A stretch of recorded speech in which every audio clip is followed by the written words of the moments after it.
Great. Well, thanks for joining us, everybody, sticking with us here to the last panel of the session. I wanted to start us off, maybe we could just go super quick round of intros, just say, who we are, who we work with, and, what we're doing in this space. Hello, my name is Nismoro Okuk, but most people call me Nikki. I work for CalSTART. We are a nonprofit administrator for the California Air Resources Board. So I work on the California HVIP program. It is funded by California Climate Investments, which is California's greenhouse gas fund. We deploy incentives for things like the equipment you saw here at the port, zero emission equipment, on-road trucks and buses, as well as infrastructure equipment. We're managing about $1 billion in funding right now. So all of those things are just to say that I enjoy giving away money for electric trucks. That's a perfect transition because I am the co-CEO and CTO of Electric, and we make electric trucks. So we take existing trucks that are diesel or gas and rapidly convert them to electric in as short as 2 days. And we do this actually developing a network of certified partners, essentially installation houses like a Napa Truck Center, for example, so that we're not really alienating, the role of the technician and the small business in the future. So happy to be here. Yeah, Chris Lima, I'm the Chief Sustainability Officer for the small agency called LA Metro. So glad to be here, to be invited as part of Climate Week, and happy to answer any more questions later on, right when we're done. Thank you. I'm Denny Zane. I was the founder, executive director of Move LA back in 2006. We've created 4 major ballot measures for transit, RM, and then H and ULA for housing, affordable housing. And we're working on a measure for climate health and clean air that would be regional in nature and polls pretty well. Great, and my name is Nakona Sanders. I'm a senior associate on RMI's carbon-free transportation team, and my focus is on using trucking telematics data to decarbonize medium and heavy-duty trucking across LA. Great, thank you for the introductions, and leading into my first question, I think that you all alluded to this really well with, just showing the diversity that we have up here, but, transportation means a lot of things to a lot of different people. Folks like me, we're focused on heavy-duty trucks down at the port. LA Metro, you've got a lot of people to move. We have local delivery vans. Everything in this room pretty much came here on a truck, plane, train, you name it. And so I really just wanted to take a step back and ask, from a high level, what does transportation decarbonization, entail for you on the day-to-day, and what challenges really do you face in pursuing this, just because it can mean so many different things? He's passing it on to me, so, well, LA Metro, what can I say, right? We're the Regional Transportation Agency, we're the MPO for LA County. I work together with SCAG, which is the MPO for Southern California, except San Diego. San Diego has its own MPO, San Diego. And going back to the question, decarbonization, I hate to be biased in my remarks here, but we'd like to get as much people into our public transportation systems, reduce VMT, and at the same time, we're also, if you don't know this, we're also the planning authority for goods movement for the region, and so we not only try to move people and goods in the most efficient, clean, safe, and reliable way, but we also are planning for that as well on goods movement. Within the agency, again going back to the question, within the agency, we have, if you visit metro.net/sustainability, there's about 188 different initiatives in our strategic plan that anybody in this room and any of your friends in this region could actually plug into in terms of our agency's efforts.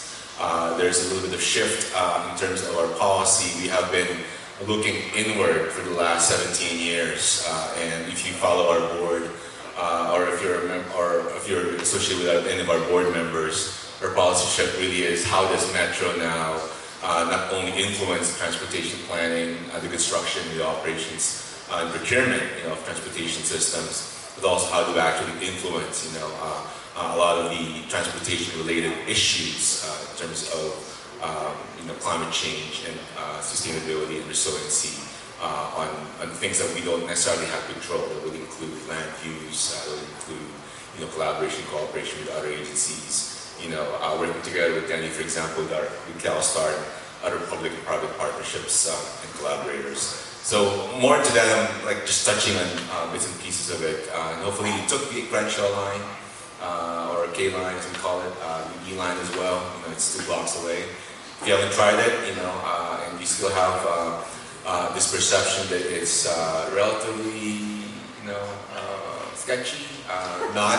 I can assure you that we're very much aware of all the issues, and I hope you will try the system if you haven't tried that. Yeah, thank you.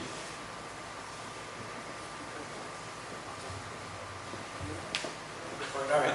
So transportation decarbonization for us is very important. It aligns us from the fact that we're a startup and we're offering new solutions, or circular solutions, if you will, to small business owners, corporates as well, that are trying to take charge of their decarbonization journey, right?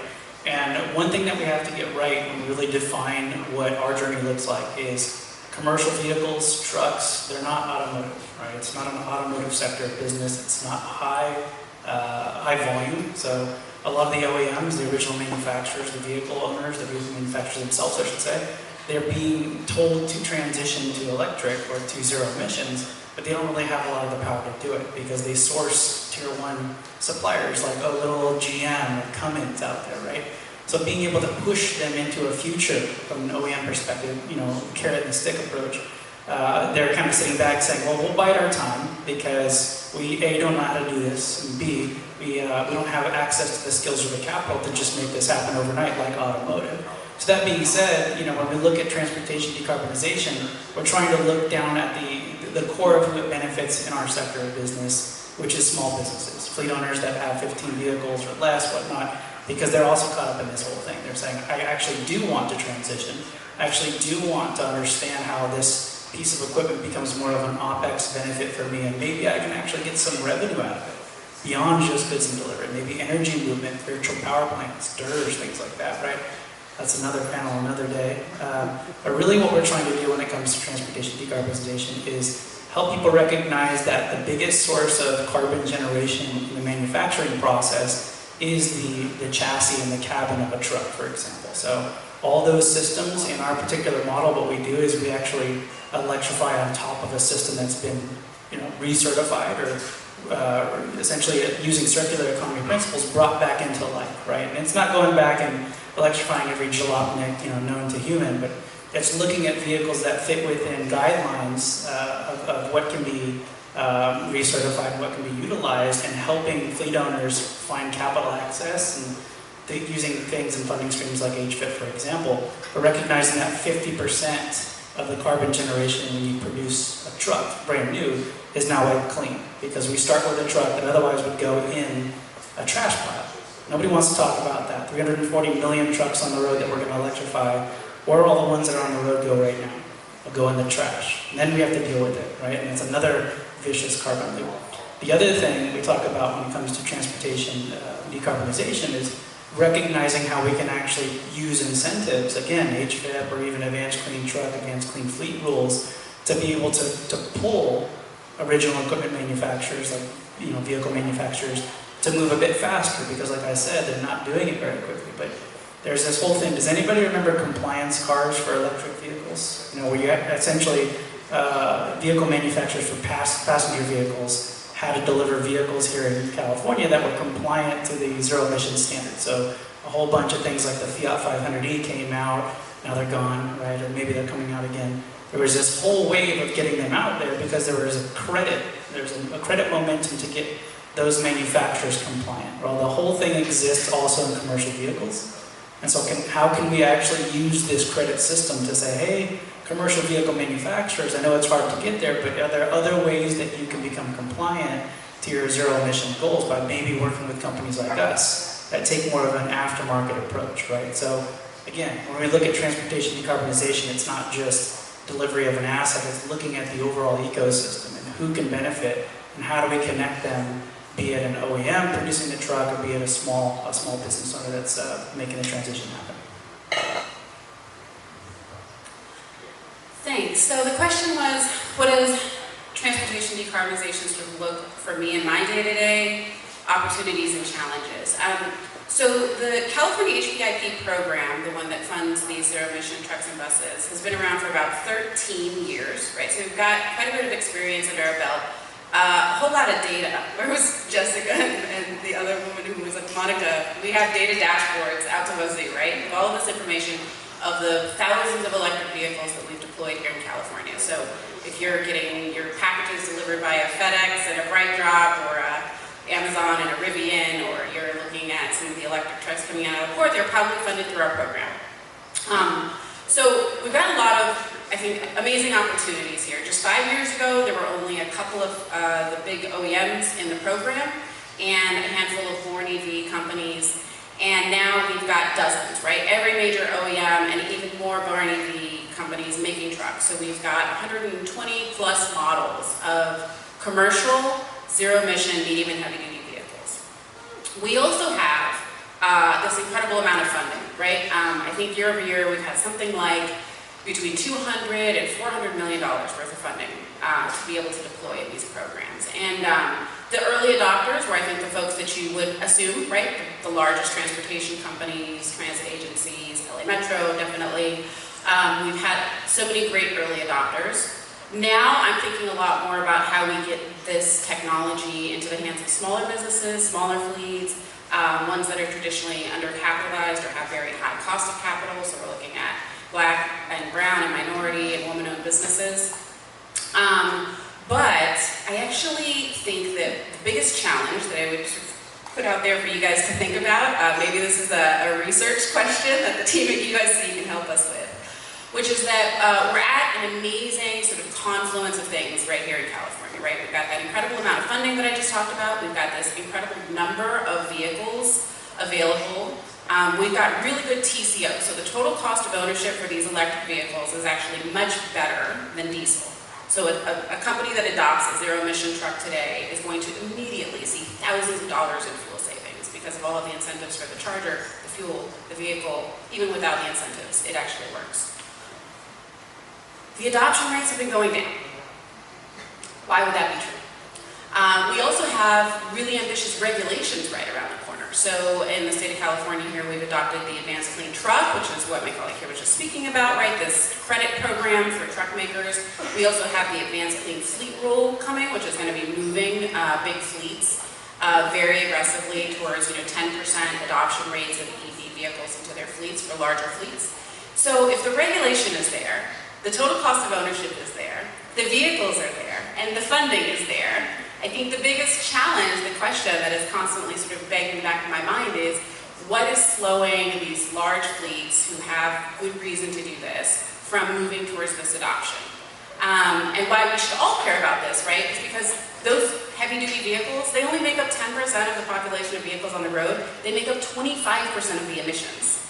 So this is a very easy, like, low-hanging fruit for us to tackle, and I think that we can, and we have all the resources and abilities to do it. I want to find out why instead companies like Ryder are issuing these sort of reports saying that they are not going to be investing in zero-emission trucks because they're not viable yet, right? What is happening that is causing them not to see what is written on the wall for the rest of us? That's an answer. I'll comment, but I'll let you. Well, thank you so much. I'm Denny Zane from Move LA. I described or mentioned how we had essentially specialized in creating ballot measures in LA County, LA City for major public investment objectives. First, R&M for transit.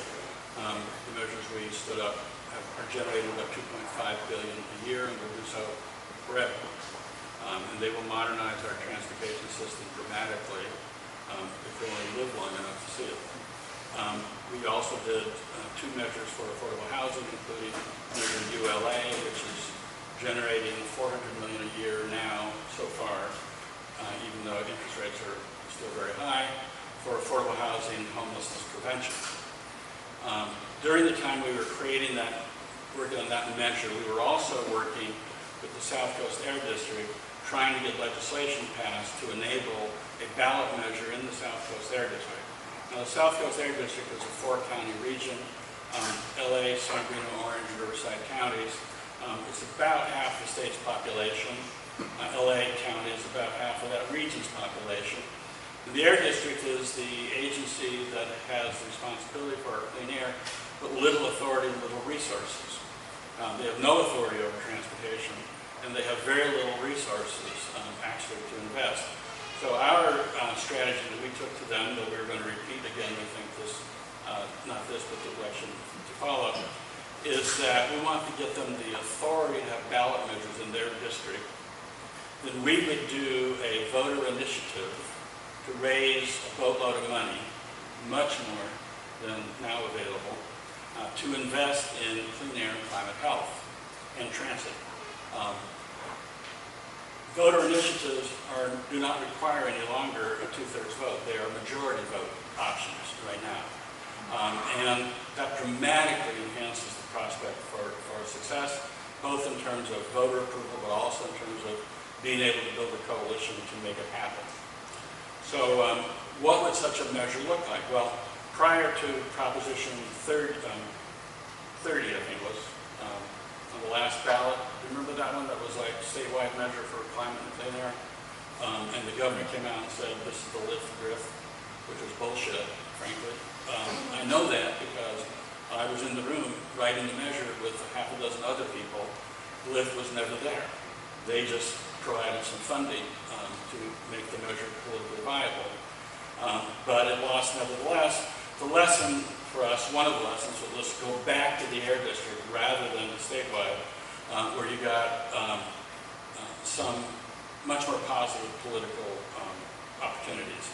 So what we want to see happen is a coalition built.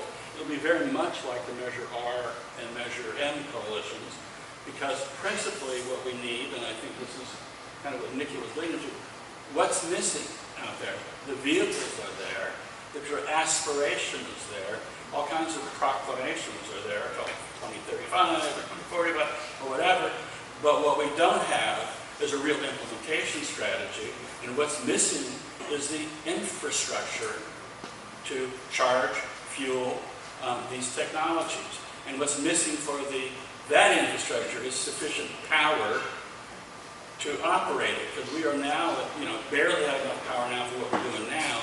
If we dramatically expand our charging infrastructure, and if we significantly expand electrolytic hydrogen production and distribution in order to do fuel cells, that's going to take a lot more power. So if we're going to make that happen, these three things all have to happen together. And that means, if we're actually in a hurry, we could wait on it and let the private sector just do it. That'll take a while. Or we could say we really are in a hurry because the planet may be in trouble. We need some significant public investments to make this happen. So a measure of the sort that we do, using sales tax, parcel tax, whatever, poll very well. They poll like 60%, only 50%. We can generate $2 to $3 billion a year for this purpose, for these purposes. Let's say over a 30-year program, and make initially major investments in renewable power in order to provide the capability that we can dramatically expand our charging infrastructure, dramatically create and expand our electrolytic hydrogen so that the long-haul trucking has what it needs. But we can also modernize the Metrolink 500-mile rail system here, make it a zero-emission system, catenary on at least one corridor to allow for the high-speed rail, California high-speed rail system to come through. But the other corridors could be, for example, fuel cell-powered vehicles as well. This is not a pipe dream. This is just straightforward public investment that you need to get voter approval for, because neither the state legislature either won't or can't do it. You have to get 2/3 vote of the legislature on a tax. That never happens, especially since the governor would almost certainly veto any tax. He's never supported the tax since he's been in office. That shocks me. How could you really be serious about climate and homelessness without supporting new revenue sources? I'm sorry, that just sounds to me like posing. Let's get real. Let's make it happen by getting a measure in the South Coast Air District. South Coast Air District is willing. We have the coalition that could make it happen We've had experience putting together 4 successful measures that are now generating $3.5 billion a year. Let's go. Rock on. It's over. I just want to survey the room a little bit. Who is from the public sector here? Who is from like a startup, I guess, since everybody seems to be private. And then the rest are working for like a large major organization, private entity, that kind of stuff. So I just want to know that because on one hand, and I didn't want to start with what Nikki was asking in terms of why are people not doing this, and there's a decline in adoption to what Danny already mentioned, and Bill sort of alluded to this as well. In the public transportation system, just for us to, our board had essentially said by 2030 we will have all of our buses zero emissions buses by 2030. That's the reach goal.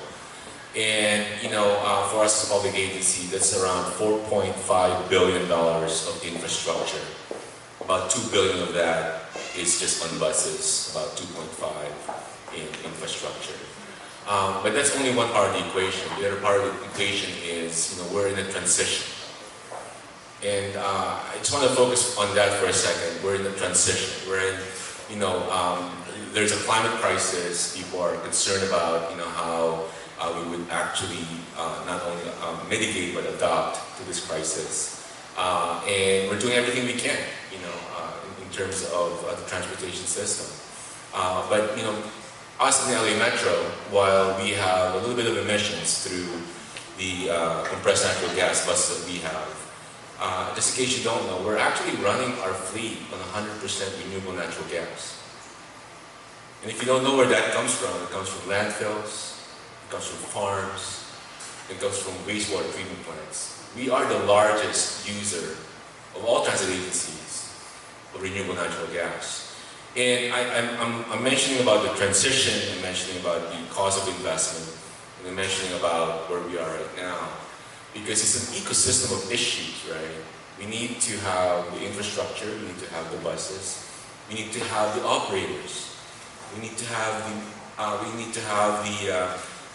the people who maintain these buses. And then at the same time, we have all of you who are also serving for you to be able to move from one point to the other. And while we're known as a public transit agency, that moves people through buses and trains, we also have bike share. We provide funding to different unis across the region. Work together with Caltrans, work together with the different cities, and it's all of the above.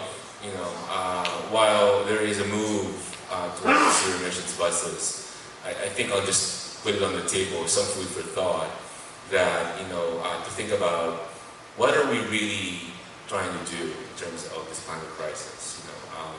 Are we just trying to remove the emissions? How are we trying to go there in terms of the transition, the displacement of workers? We're actually working on these kinds of technologies and these kinds of vehicles and these kinds of modes right now. Or is it something else or something in between? I have no particular answer for you. I have my opinions, but something for us to think about, in the next few more years, and especially with this North Star that we're going to go through in the next 3 years. Essentially the Olympics in 28, Super Bowl in 27, and World Cup in 26. It's one of our greatest opportunities to actually bring us all together towards some solution through transportation.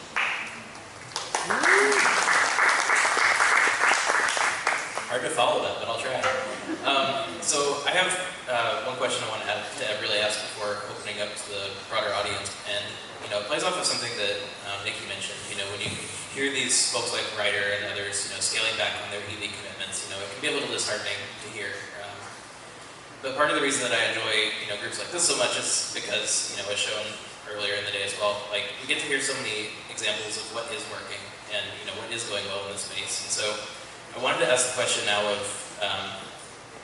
what are some successful initiatives or projects that you would point out that can serve as a learning opportunity for how to meaningfully create change in the space. You know, some of you have already alluded to this, but you know, are there direct things that you would mention that you know we can be proud of and you know use as a learning opportunity for you know what comes next?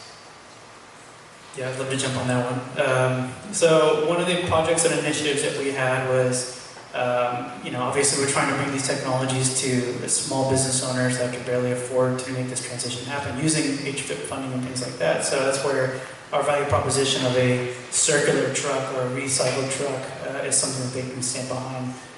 So what we ended up doing is we recognized that when we surveyed a lot of small businesses in the Southern California area, there was a lack of general education on any of the process, right? There's a lack of access and understanding on how to get started, and that's not their fault. That's all of our fault. It's the educational system that we're trying to fix, we're trying to grow. So we recognized, man, this is going to be quite a journey to try to like actually deliver all these trucks to all the small business owners.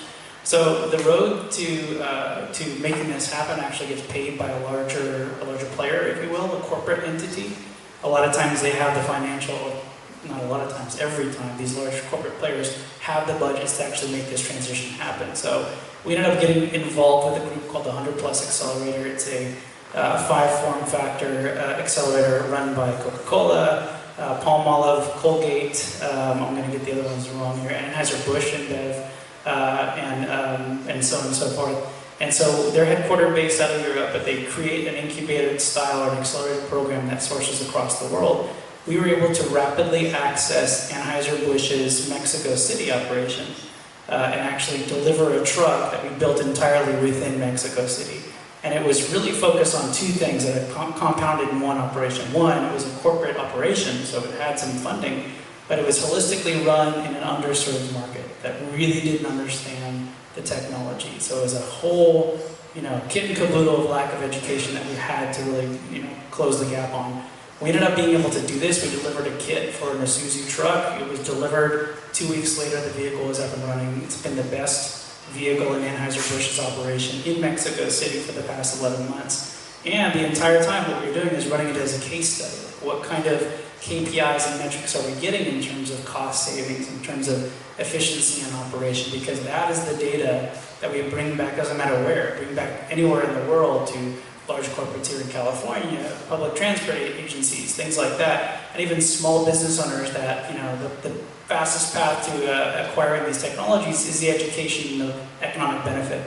And now we can point to this and say, in this location, that's not very dissimilar to your own operation, we were able to bring a benefit, a monetary benefit, to your operation by doing something like this. Then compiled with HFIP, which we're very thankful for, being able to discount the price of our system up to $60,000 to $100,000 off of every truck. And these trucks are very expensive, by the way. I mean, there are a lot on the market, but they're very expensive, right? There's not enough capital out there to be able to purchase them in mass, especially for smaller fleets that have a larger vehicle fleet, for example, 15. When I say smaller fleets, I talk about small businesses that have 15 to 30 trucks, for example, right? Each one of those trucks could be, pull a number out, $150,000 to $200,000 versus a $60,000 diesel. So suddenly when you're a small fleet owner and you're listening to that, you're like, I don't know how this is going to happen. And somebody says, there's an incentive, and you're like, okay, but I'm still, it's like I've been slapped. It's like you're sitting at the table, mom and dad are having an argument, and you're just like, what just happened? It takes the air out of the room, right? So that's where we stepped in with the project with Anheuser-Busch to show through actual data that was economically driven and be able to bring that to some of our local fleet owners here in California. It's been able to work. We have a partner in Boyle Heights, TCI, that's purchased 10 units, and they're seeing the same operational benefits. So that's one success story of many more to come. So. Yeah, to risk repeating all the things that Bill just said, I think that, as far as who's important to bring in early on, we also saw that within our programs, and the first thing that, everybody should do, right, is go and talk to the actual community constituents that they're trying to serve. So we went out and did some fleet research. It's especially what my team does is a lot of sort of fleet engagement, focus group surveying, and some really interesting things surfaced for sure. So small fleets specifically, not only were they not aware of sort of the incentives, more than half of our respondents said they had never even heard of an electric truck. So they didn't even know that this existed. I think even more interesting is that Black and brown and women-owned companies were more than twice as likely to report in that segment, right? So that means that the digital divide is very real, right? Like those degrees of separation, whether or not you're sort of maybe a second generation white small business owner who has some idea of like how to navigate government programs or has a really good relationship with their credit union or their bank, right? This played out a lot during COVID and the PPP loans, right? When we realized that so many more loans were going not to sort of Black and brown and women-owned small businesses. So just that sort of, data-driven, data-informed decision-making, right? Like actually talking to your constituents and figuring out what the distance is between where they are and where you would like them to arrive is incredibly important. I, though, do not for one second believe that any of the executives at the larger corporate trucking and shipping companies are not aware of this.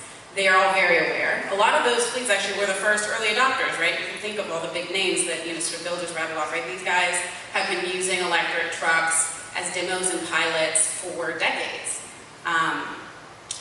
Long before they made it into sort of like my sort of commercially available program where you can get an electric truck from a dealer. So they know what the fuel savings are. They know how to access the grants. They have full staff to do all of those things. So they are important partners. But I would also say this. We should probably remember that like all of the funding that comes to a program like HVIP, I mentioned it comes from our greenhouse cap and trade programs, right? Cap and trade programs, effectively it's blood money, right? We are paying to allow people to kill people, right? We are paying to allow polluters to continue to pollute our communities. And these programs and the fact that they drive funding to disadvantaged communities specifically, right? All of that, the generation of the funding and the driving of that funding to specific communities was done by community organizers. That means my job was created by community organizers. That means all of the people who run other programs was created by community organizers. Now, I've been an activist my whole life, right here in South Central. I've been arrested every damn thing you can imagine, from Occupy to like Black Lives Matter. And what I mean to say in all of that is that when we're going around and we're trying to sort of integrate EJ considerations or DAC community considerations into our projects, I think we should probably take it from the perspective that instead of it being like a box to tick or like something that is nice to have, it has to be sort of integrated into the very fiber of your project because it is your reason for being. And in many ways it's also the reason that the money is there for you to do the work that you're doing. So when I think about like, what are the community partners and collaborations, I don't think that, it would appear to me that despite having the incentives and despite having the regulations that would drive some of like the biggest trucking companies here in Southern California to start adopting electric trucks as they should be, the thing that might actually get it done are those community activists. So they should be an important sort of integrated part of your strategy. And your considerations. They're experts, they deserve to be compensated for their work is incredibly important. And so often, like, a lot of that work is like, I go to the community meetings here in like the Southwest Air District, right? It's like moms who show up at 8 o'clock in a hot gym to drink cold coffee and talk about the fact that there's trucks outside their kids' school. So these people like really need support to get the work done. So I would just say consider them too as important collaborators in your work. While I'm passing this over, Nikki's my favorite human, by the way. So. All right. So I already told you what I thought needed to happen and created a good opportunity for, but it really is, we need to keep in mind that we need to accelerate dramatically these successes. Yeah. These are the important models of success that validate that the effort is worthwhile, that if we decide to go to scale and have a strategy to go to scale, we can be confident it will work, right? And I'm saying to you that the way we will go to scale in a timely way is to, as voters, lend our support for measures like what we will have in the ballot in 26. like what we had in the ballot in 2008 and 2016 for Metro. The other thing I want to add to you, I haven't heard the word diesel. Well, I have heard the word diesel. And I haven't heard the word short-lived climate pollutants. Anybody here ever heard of short-lived climate pollutants?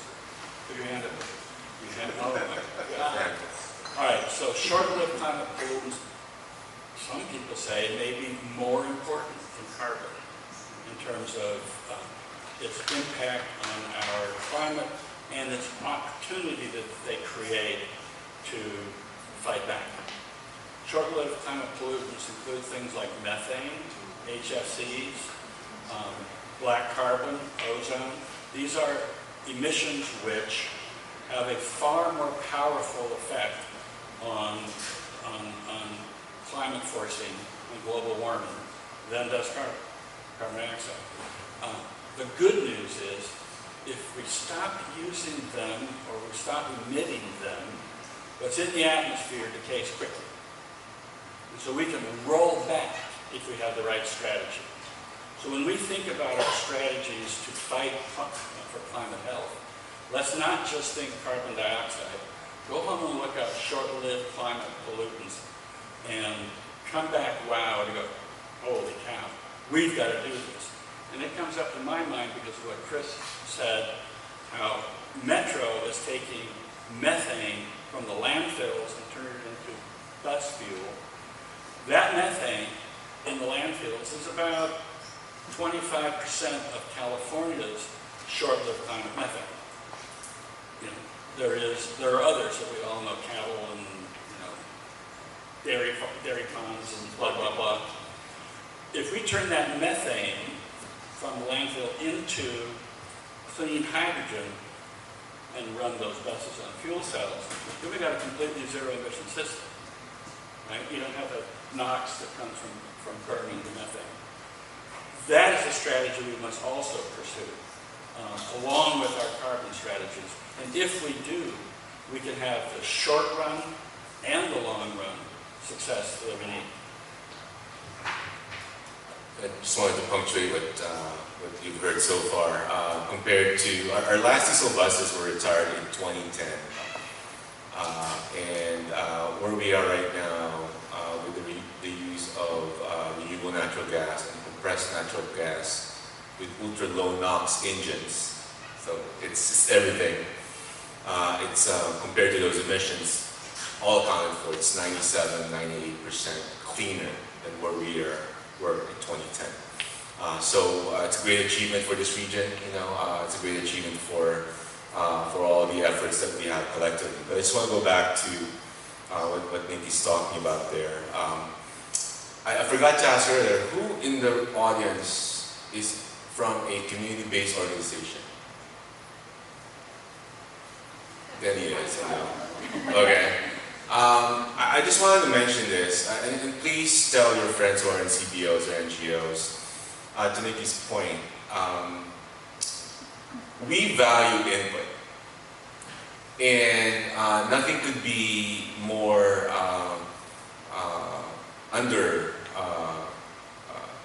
accounted for, our input from CBOs, because they don't have the time and incentives to actually show up in public meetings and talking to me, and short of me going to every single NGO around the region, it's very hard to actually get a significant amount of input from CBOs. So I would encourage you, because LA Metro had put this program together where we actually incentivize NGOs and CBOs to talk to us and work together with us on any ideas and anything that we could actually do better on. In fact, I'm doing a couple of projects right now. The first one is we're developing an environmental justice toolkit, to your point. We're in the spirit of open government. We're actually trying to figure out how to use these tools so that we plan for transportation infrastructure, that the input from the community is actually incorporated from the get-go. The other one I just wanted to mention, actually, it's two parts in there. The first one is, there has been a lot of conversation from the technical side to the CBO and NGO side.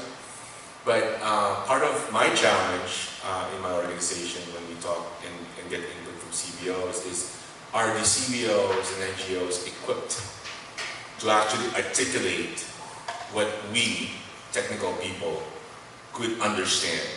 So one of the efforts that I'm doing right now is this climate playbook wherein we're trying to figure out what are the strategies that we could work with CBOs and NGOs and the community in general about. So we can train and create awareness and empower those communities so they can articulate those issues more accurately to me and work together with them on these issues. And the second thing I wanted to mention on that track is that early part of this year, again, talk to your friends about this, we have launched a youth initiative specifically on climate in LA Metro. We launched this last January. It has 4 components to it. We have a transportation school, we have after-school programs in the transportation school that deals specifically with climate issues. We have a speakers bureau, and any one of you who are interested, that speakers bureau recruitment is going out soon. We'd love to hear from you so you can talk to the youth about what you're trying to do. The third part there is we have a youth council, wherein that youth council advises us as an agency on what the youth would want to see from transportation, infrastructure, planning, and operations maintenance from LA Metro. And the fourth one, since the majority of you are in the private sector, I would like to talk to you offline and email us, call us, go to our agency. I'd like to talk to you offline. How can we form strategic partnerships with you so that the people that Nikki and Bill have been talking about in terms of the transitions, especially the small businesses, how do we actually deal with that and come up with some solutions, especially for those whose trucks are just 5 years old and has 10 more years of lifespan, but we're trying to encourage them to actually have cleaner truck fleet. I completely agree with you, Chris, in that we need to hear from you in order to do our jobs well. And so in that spirit, I have other questions that I could ask, but I would much rather turn it over to you. So do we have any audience questions?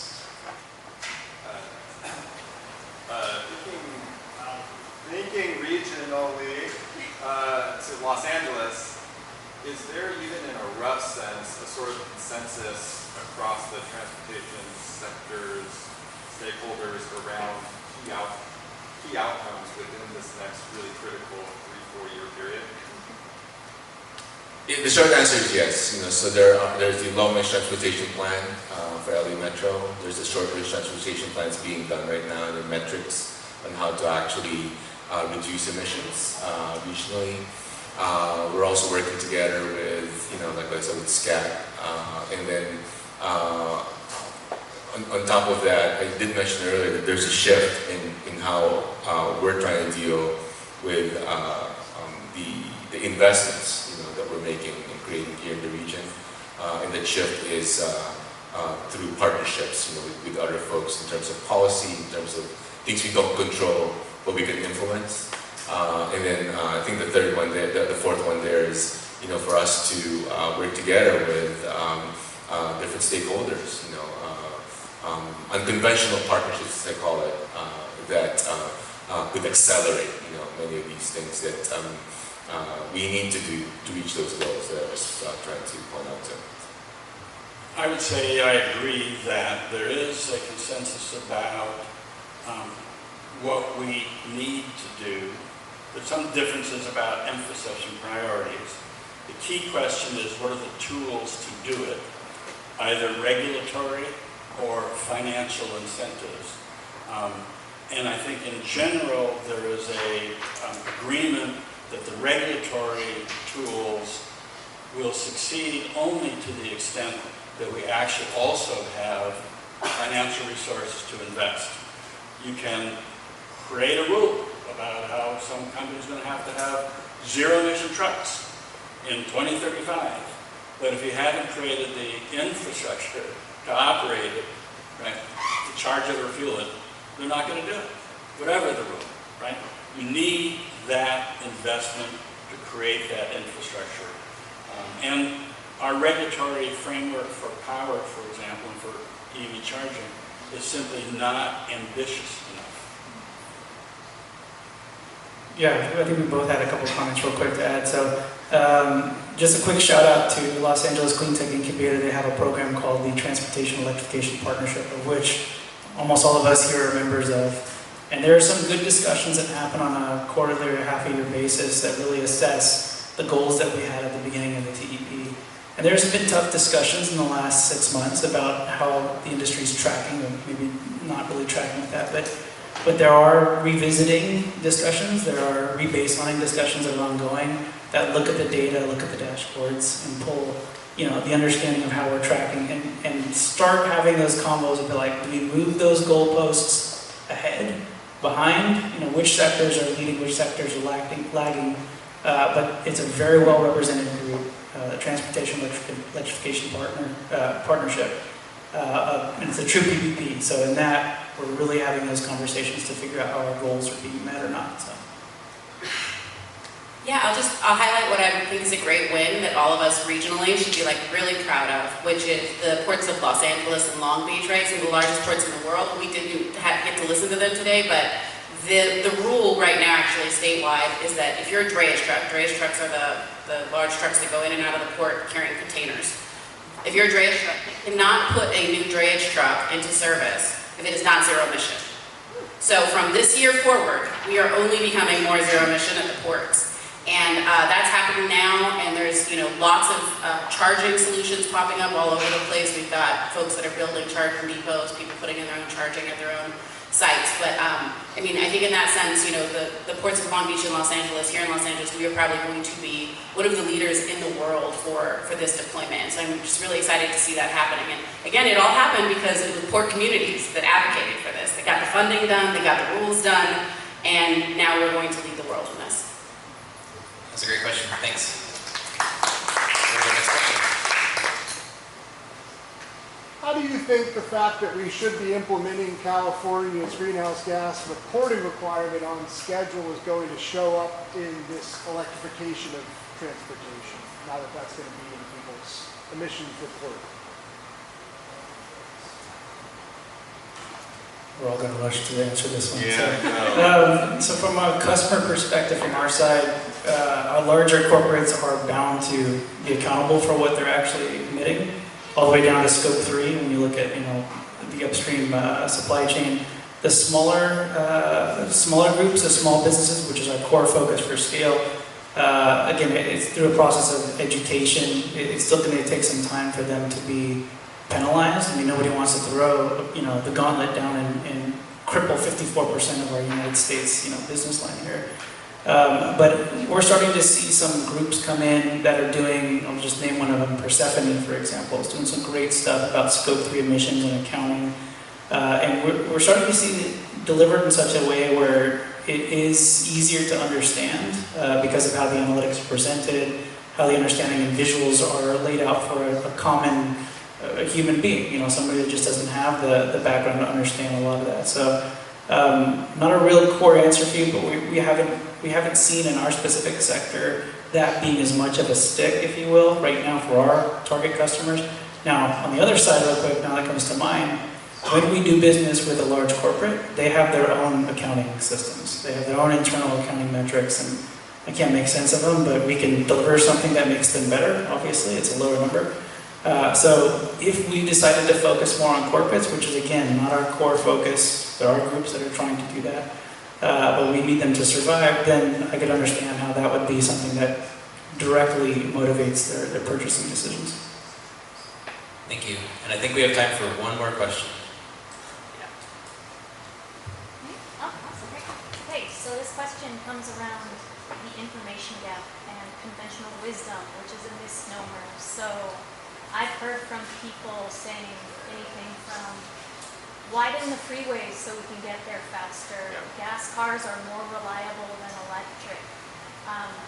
I don't want to get stabbed on the metro, even though your probability of dying from getting hit by a car crossing the street from your house is crazy high in Los Angeles. What can we do to actually start addressing this paradigm shift to get people on board to the next generation of transportation? Yeah, that's an interesting question.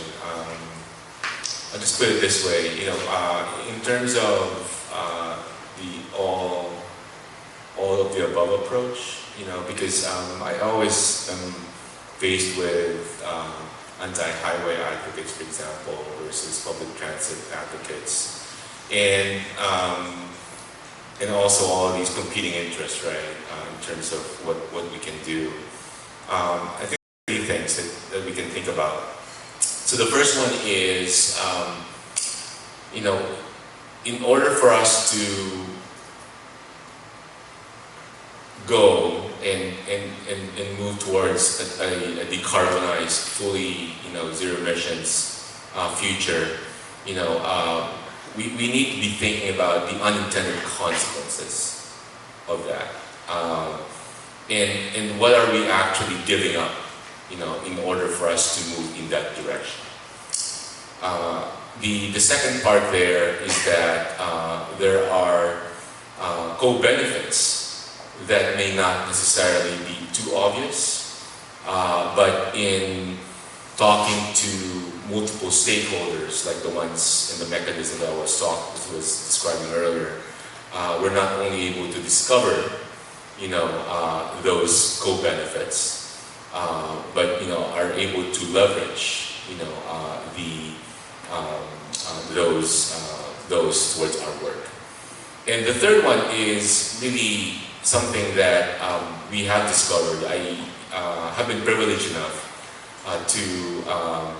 who has heard of the National Climate Assessment? Thank you. And hopefully you read it, because I've been privileged enough to be the lead author for the transportation chapter of the National Climate Assessment. And one of the greatest things that we have discovered in the last 4 years, that we have made, let's recognize and claim it, that we have made significant progress in the way that we do business relative to climate, right? But I think Denny has been alluding to as well earlier that, our ability to actually plan for, design, construct, operate, maintain, and procure for transportation systems needs to change as well. Because the way that we do that right now is based on, and I hate to geek out on this, on empirical data that's completely based on something that's not real anymore in the face of the climate crisis that we're in. So, and then on top of that, in addition to that, the definition of transportation has actually changed to include the electrons that we move, the infrastructure associated with that, cybersecurity to move these things, etc., etc. It's not a conventional transportation system anymore. And so, in this third point, I'm spending a little bit of time with that because, we are so used to looking at how and what we're used to certain part of transportation, but that has to change as well. And that paradigm has to happen in order for us to recognize the co-benefits that I mentioned, and then the unintended consequences as well relative to that. You can clap for that. Please read our chapter. We would love to get Yeah, so I think part of your question, right, is climate change is a communications challenge, which probably every panel up here is trying to address. For my part, when I'm out there talking to fleets, I thought it was so interesting when we were surveying these small businesses and fleets. Trucking traditionally, predominantly, white and male, but it was the Black and brown and women-owned business owners who, as I mentioned before, were twice as likely to have never heard about any of this technology. Weirdly though, twice as likely to say that they were interested in it. I had to sit with that for a minute and think about it. Probably because, if you're a person of color or a woman in this world, you have to be hopeful about change or else you can't survive. Because the status quo is unacceptable, right? The status quo doesn't serve you.